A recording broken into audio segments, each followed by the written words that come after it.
He dropped in on her at about 5:30.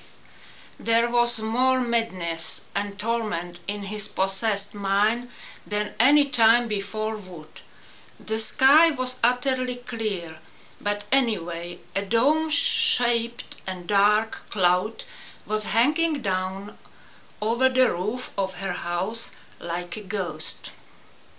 He saw naked bodies everywhere, even in the cloud. All of the windows were shattered down, but the key was left in the lock. Nothing would caution him against the fear of turning the key.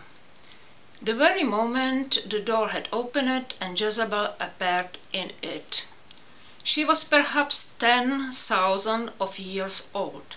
Her face resembled a mask. There was no vulnerability about her, as if she was made out of either tough rubber or soft golden material. In the joy of seeing him again, she pushed him inside. The door was left ajar, and a strip of blue light passed through. But that lovely boy, unconscious of old Atlantis, was not there anymore.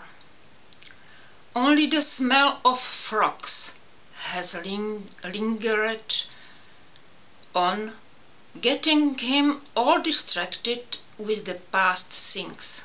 So what they were going to do now? Hi, I'm Zuzana Karasova, and I was reading my new novel Miscalculated Feelings.